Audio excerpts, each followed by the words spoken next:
it for quite a little while, and was looking forward to this opportunity to share it. But I want to begin, if we can flip over to Edge, Microsoft, or it's not Edge, I think it's Chrome.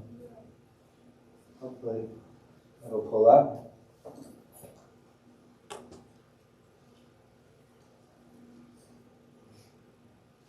And then probably have to drag it over. So, little slideshow coming. But while that's coming, I'm going to begin with something that I'm definitely not an expert on, and that's running. In fact, I avoid that. Unless it's after a tennis ball or something like that, I avoid running. But I know there are some, and I was thinking specifically of Liam and Renee this morning as I was putting this together. And was thinking about who comes to mind as being the greatest runner of all time, or one of the greatest runners of all time. And as I was looking through it, yeah, Brett's got one going on his mind. As I was looking through this list, there's several different lists. I didn't recognize hardly anybody. But there were a few that I recognized, and this was one of them. Carl Lewis, or actually this one's Jesse Owens. He won 4 gold medals in the 1936 Olympics. And the neat thing about it is it was in an environment when there was a tremendous amount of discrimination, especially in this country, again, where the Olympics was taking place against ethnic Africans. So did a tremendous thing. And so he was one in that list that I recognized. Another one was Carl Lewis. I'd heard of Carl Lewis before. 9 Olympic gold medals and 8 world championships. Jesse Owens was another one. I'd seen that name before. 4 gold medals, that was this one. Steve Prefontaine was the other one. 7 all-time track records. And I'd heard the guy's name, so I recognized it in the list. But there was one that I didn't recognize, one that I didn't recognize that was just a cool name. Usain Bolt. Usain Bolt, known as the fastest person to ever live. And with a last name like that, how could you not be fast? Bolt. So when these guys ran, as long as in any of the other ones, and you could fill anything else in. There's a tennis player who's got tens of thousands of aces in his career, hitting a serve that another guy can't return. You could look at Heisman Trophy winners, Super Bowl champions, whatever. When these people go out onto the field, you know great things are going to happen, or you expect them to. But what's kind of neat and encouraging for us normal people is when the normal guy does something great. And I'm going to share an example from a guy. Do we need a new battery in this one? Okay. An example of a guy, Dave Wattle. Guy who's 6 feet tall, 22 years old, and from a very ordinary town of Canton, Ohio. Skinny guy, tall and skinny. And he competed in the 1972 Olympics. And here's the video of his run for the Olympic gold medal bid. And I'd never heard of this guy before. And when you see him, you'll realize he's just a normal, everyday Joe. And let's see if it'll stream. If not, I'll try to commentate, but I won't be as good as these guys who are watching it live. In lane 3, Dave Wattle with the golf cap from the United States. He started wearing that golf cap because he had real long hair that used to come down his eyes, and then he kept it as a superstition. So he's the guy in the hat in lane 3 there. And you caught a little glimpse of him, but when you catch a glimpse at the end, when you see him, you don't think runner. They run in lane for the first 100 meters, and then they'll break. Boyd is looking strong again at the moment already. On the inside, we have Marshall in the lead in this race, but Boyd on the outside is going for the lead right now. Luke on the other Gideon on the inside, and Waddle is way back exactly where he was in the semifinals. We don't know right now whether he's just trying to stay out of trouble. It'll be a few more 100 yards before we know if Dave is seriously injured or really just lagging back to stay out of trouble. He's not too bad because it was quite a fast pace through that first 200 meters. And as we said, here go the Kenyans charging for the lead, coming up to the bell left. Boyd and Uku. Okay, and right with him is Andy Carter of Great Britain, Dieter Fromm of East Germany. Those are the four right now. They're on the bell line. The split is 52.3. If Dave could just pull up here and get on the outside of horizontal, he would have boxed in perfectly. Let's hope Dave makes a move down this back stretch. The Gideon's running like a mirror reflection of each other. First and second. There he goes. There with him. There's Orzana from the Soviet Union. Go back to the lead now. There goes Orzana from Faber, taking the lead. Dave Waddell's making his bid.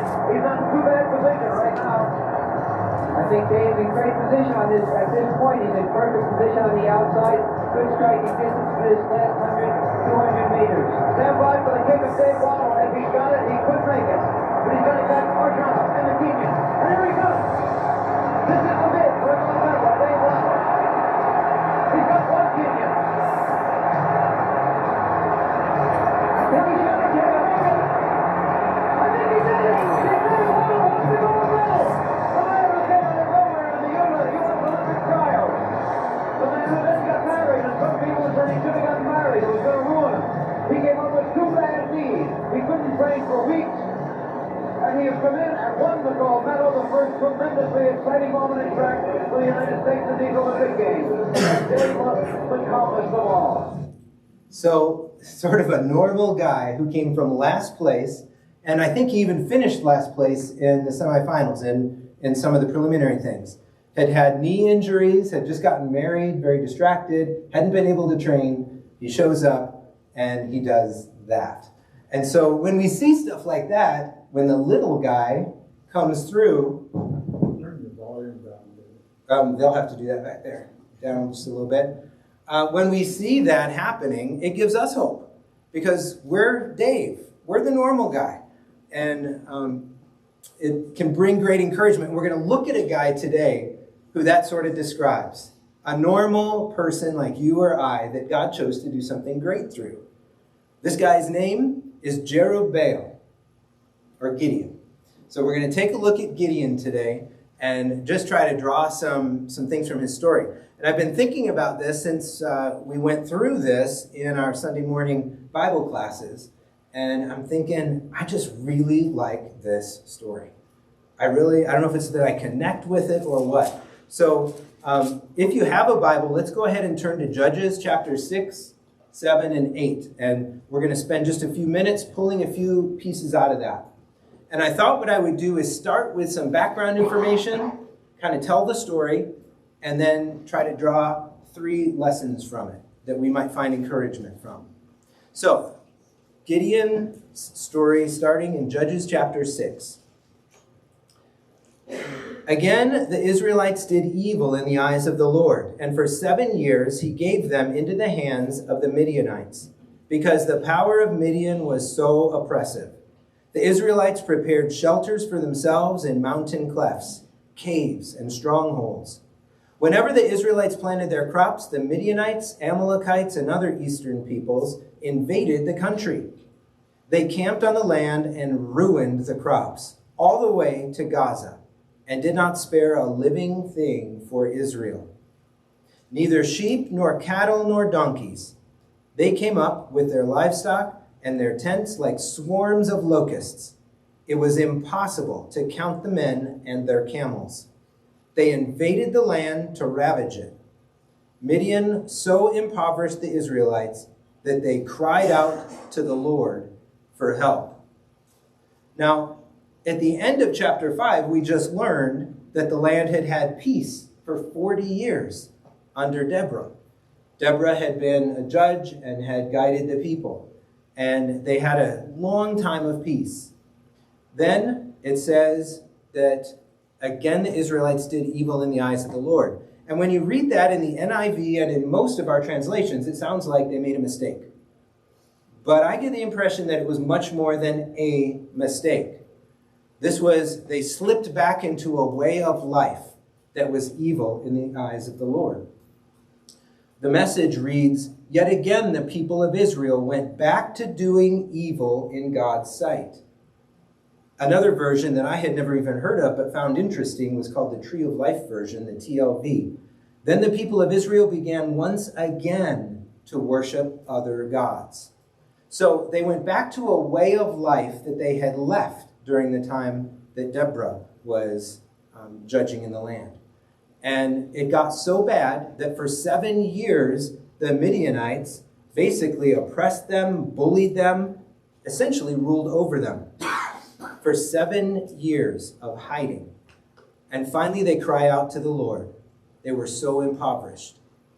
In verses 7 through 10, we're told that an unnamed prophet comes to them and reminds them that God freed them from Egyptian slavery, drove out the people of the land that they were currently in. He told them not to worship the gods of the Amorites, as they were now doing. So God said, I told you not to do this. And yet they went back to it. So then we'll pick up the story in verse 11. The angel of the Lord came and sat down under the oak in Ophrah that belonged to Joash the Abizrite, where his son Gideon was threshing wheat in a winepress to keep it from the Midianites. When the angel of the Lord appeared to Gideon, he said, "The Lord is with you, mighty warrior." "But, sir," Gideon replied, "if the Lord is with us, why has all this happened to us? Where are all his wonders that our fathers told us about when they said, 'Did not the Lord bring us up out of Egypt?' But now the Lord has abandoned us and put us into the hand of Midian." The Lord turned to him and said, "Go in the strength you have and save Israel out of the Midianites' hand. Am I not sending you?" "But Lord," Gideon asked, "how can I save Israel? My clan is the weakest in Manasseh, and I am the least in my family." The Lord answered, "I will be with you, and you will strike down all the Midianites together." Love this section. It reminds me a lot of Moses and his dealings with the burning bush and God speaking to him through the burning bush. So it says the angel of the Lord, and then it kind of switches gears and says the Lord spoke to him. And then it says the angel of God spoke to him. So just who exactly is talking here? Well, obviously God is speaking. Whether he is speaking through an angel, whether he's speaking through the pre-incarnate manifestation of Jesus, or whether he's got his personal assistant there and he's talking through him, I don't know. But God is speaking to Gideon. The Lord said. It's a big deal. And either way, Gideon later fears that he would die for seeing this individual. Over in verse 22, when Gideon realized that it was an angel of the Lord, he exclaimed, "Ah, sovereign Lord, I have seen the angel of the Lord face to face." But the Lord said to him, "Peace, do not be afraid. You are not going to die." Well, if you look back in Genesis and elsewhere in Judges and in Exodus and in Numbers, there was great fear in seeing God because no one could see God's face and live. And so whoever this person, this manifestation was in front of him, Gideon was worried he would perish for seeing it. In fact, it keeps saying the Lord said. So this is a message from God that Gideon is receiving. He says in verse 12, "The Lord is with you, mighty warrior." Now, if you're Gideon, you're thinking, mighty warrior, mighty warrior. Oh yeah, that would be me hiding in a wine press to take care of the wheat. He is definitely not considering himself to be the mighty warrior. But the name has a Hebrew origin, meaning feller of trees, a hewer, or a great warrior. So the name has all of those connotations. And here, the Lord is focusing on that last part. Mighty warrior, great warrior. Then, perhaps with a bit of edge in his voice, or at least on his confusion, he basically says, "If God is with us, why am I hiding in a wine press so that the Midianites don't come steal my family's dinner?" In other words, where has God been these past 7 years? Don't we sometimes ask that question when times are difficult? If God is with us, why did the Taylors go through such suffering that they did? If God is with us, why is my dad or any number of people close to us having to battle with cancer right now? Why do bad things happen to good people? Those are honest questions. And unfortunately, there are not easy answers to those questions. There are lots of different possible answers. The answer isn't always easy, but we can know that God loves us, that he has a plan for us that includes us, but we have to realize it's much bigger than us. It includes not only us, but it includes all of his children for all time. So God's plan is bigger and sometimes hard to understand. My grandpa, when he was alive, was just an interesting character.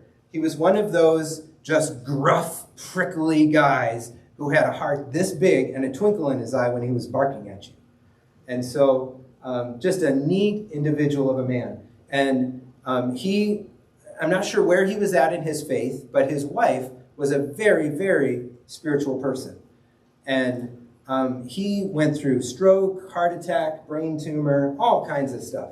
And at one point, he is reported to have said during that time, "Am I being punished for some former transgression?" He said that to his wife, who was a believer. And so he made the connection that maybe some of his suffering was due to sin in his life. Well, sometimes that is the case. There are consequences. This morning in class, we looked at David. And there were definitely consequences for David's actions. But that isn't always the explanation that difficult things happen to us. We have to realize that God has a much bigger plan. Sometimes we get glimpses of it, sometimes we don't. Now in Gideon's case, there was an answer that God could have given him. Yep, your people are suffering because they messed up, because of their transgressions. But instead of going down that trail, that distraction, God wants to focus Gideon on the matter at hand, the reason for his visit. Now, Gideon goes on to accept this challenge with some apprehension, as we'll see in a little bit, and then goes on to defeat the Amalekite or the Midianites in Judges chapter 7.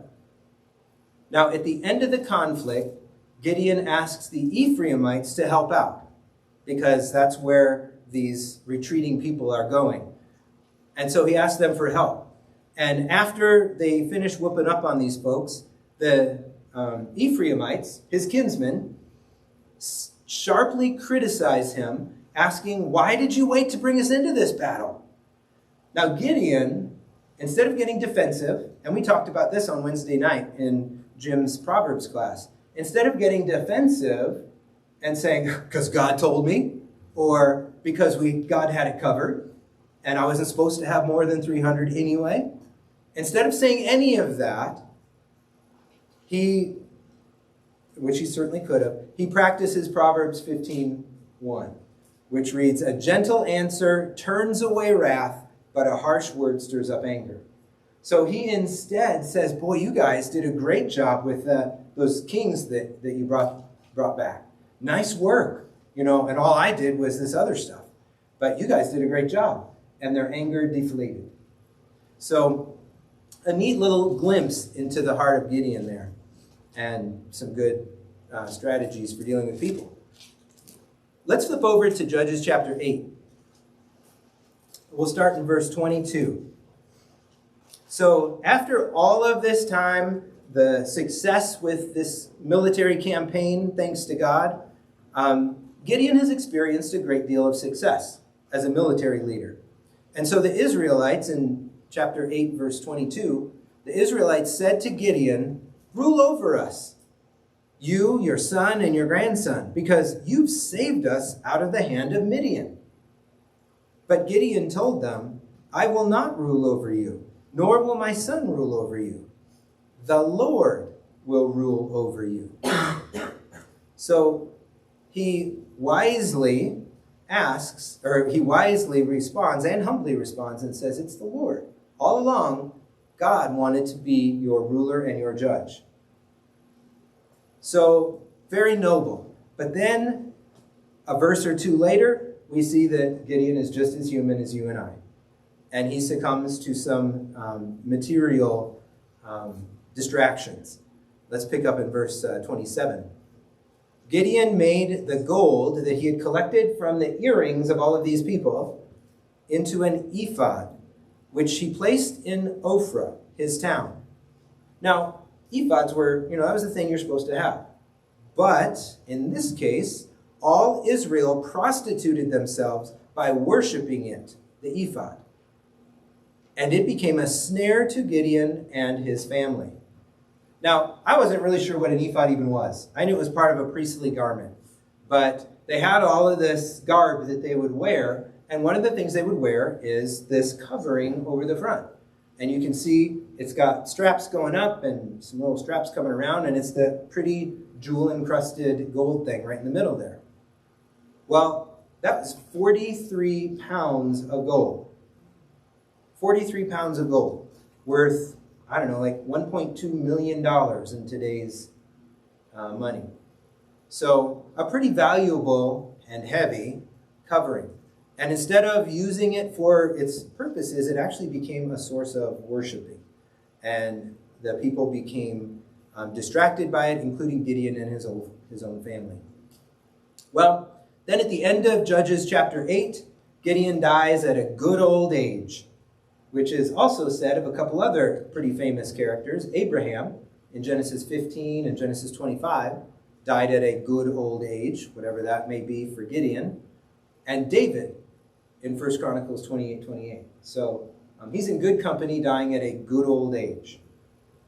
So that's a quick overview of Judges 6, 7, and 8 and the life of Gideon. So what are a few lessons we can learn from him? 3 things stood out to me. First, God sometimes does big things with unlikely people. Even a guy hiding in a wine press threshing wheat.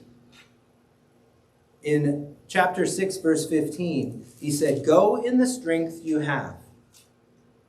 And Gideon's response is, "Me? That strength isn't much. How can I save Israel? My clan's the weakest in Manasseh, and I'm the least in my family." Kind of reminds me of David, being the least of the brothers in his family. God sometimes does big things through unlikely people. And to be sure, Gideon's family was probably just as idolatrous as the rest of Israel. They had fallen into this way of living. God is not a respecter of persons. He can call and can use anyone. Think of Abraham, way too old to have kids. Yet that's what God chose. Moses, he'd been tending sheep for 40 years. And God called him to lead 1 million people out of the strongest superpower in the world at the time. Rahab was a prostitute.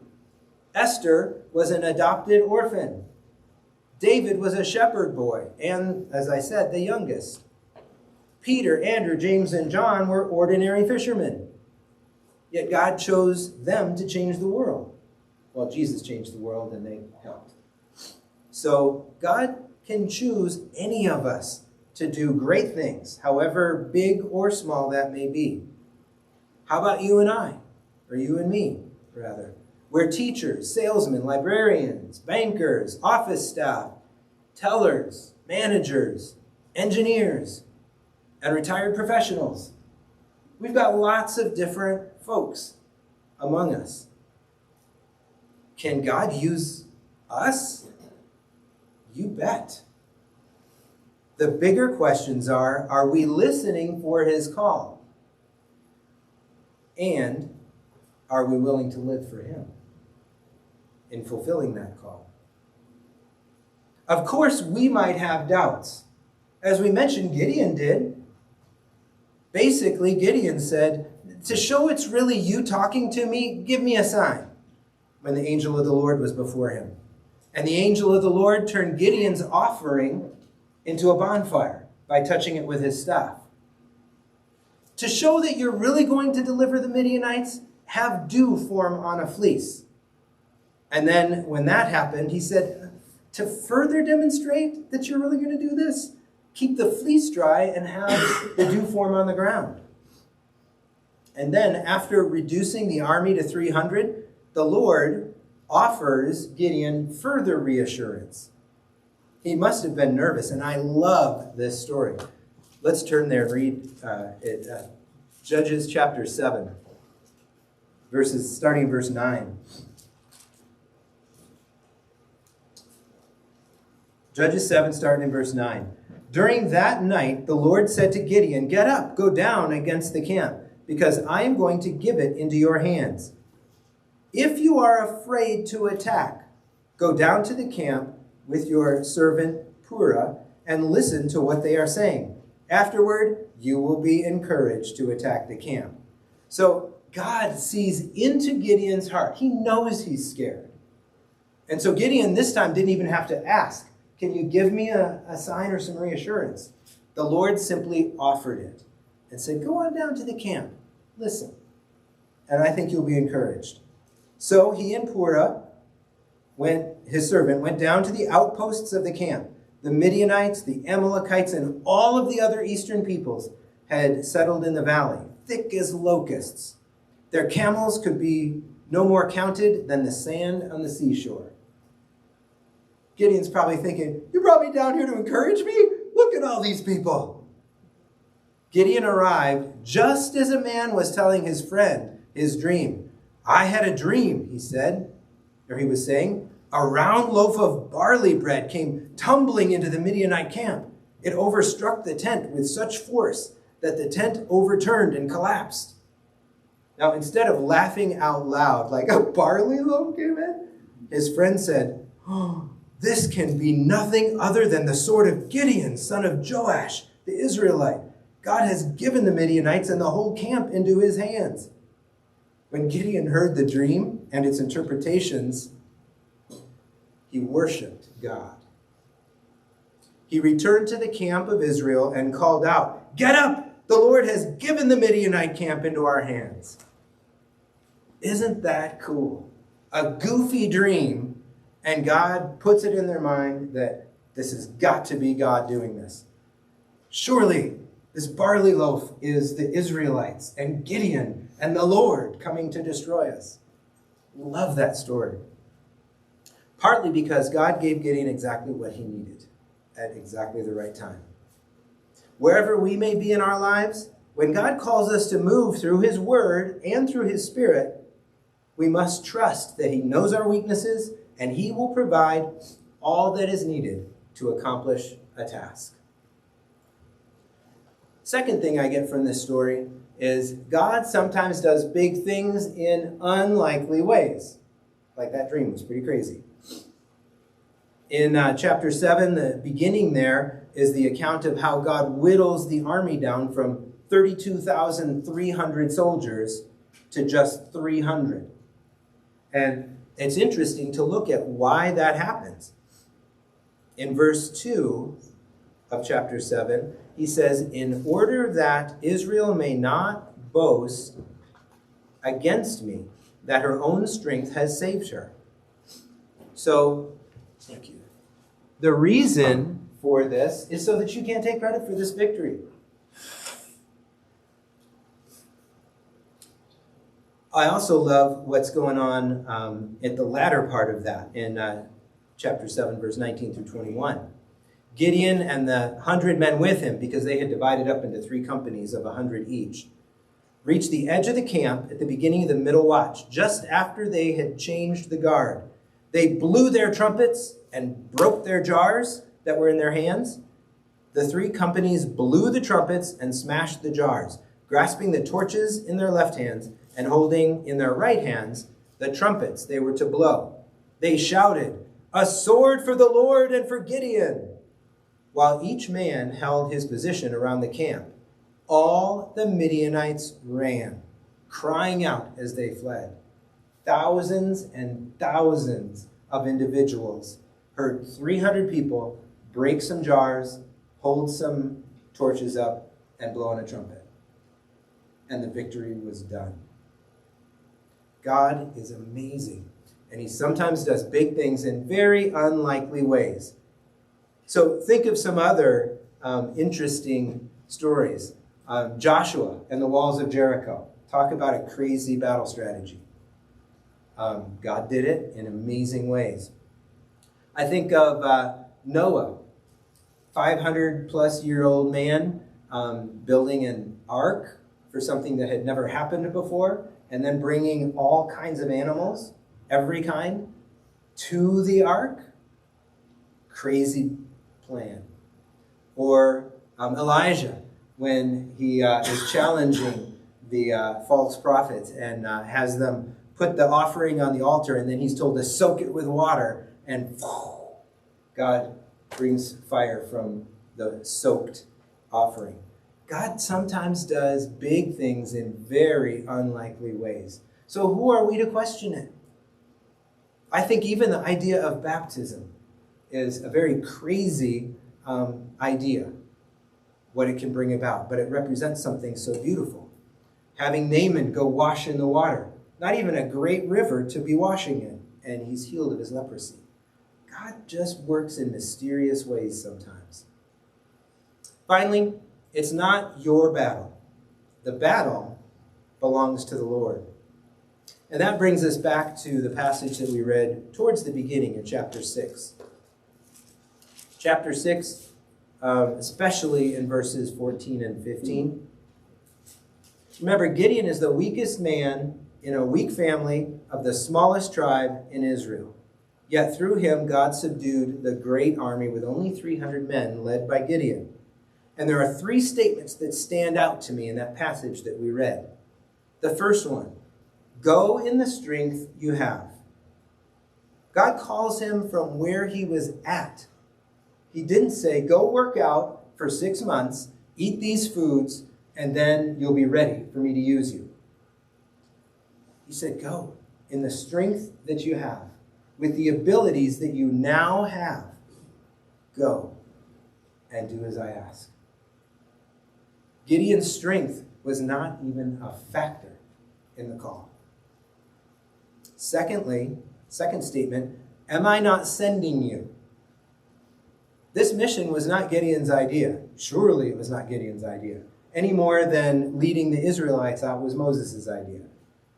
But the statement implies that he knows, God knows, what he's doing. Am I not sending you? I know what I'm doing, is basically what God's communicating there. And finally, I will be with you. Those words of reassurance. Again, Gideon's strength is not what's important here. I think of Romans chapter 8, verse 31 and 32. If God is for us, who can be against us? He who did not spare his own son, but gave him up for us all, how will he not also, along with him, graciously give us all things? If God is for us, who can be against us? This is exactly how God replied to other people in Scripture when he made a great call. To Isaac in Genesis 26, verse 3, he said, stay, I will be with you. To Jacob in Genesis 31:3, go, I will be with you. To Moses in Exodus 3 and verse 12, go, I will be with you. And to Joshua in Joshua 1:5, he basically said, cross into the Jordan, I will be with you. Powerful words from a powerful God. When we face giants like Gideon did with the Midianite army, or the Egyptian superpower like Moses did, or a Goliath like David did, or all the nations that Joshua faced, we need to remember that the battle belongs to the Lord. Our struggle is not against flesh and blood, but against the rulers, against the authorities, against the powers of this dark world, and against the spiritual forces of evil in the heavenly realms. Ephesians 6:12. And God has already won the war. Victory is his. So we can trust in him in any battle that we may face. So, unlikely victories by unlikely people, like Dave Waddle in the 72 Olympics, or like Gideon, can bring hope to those who are in the trenches. whatever those trenches may be. Accounts of God working through ordinary people like Gideon remind us that sometimes God does big things with unlikely people. Sometimes he does big things in unlikely ways. And the battle is not yours. The battle belongs to him. Thank you.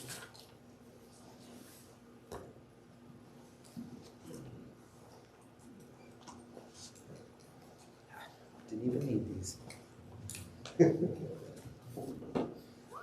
right, let's go ahead and stand for our last song. Soldiers of Christ Arise, 647.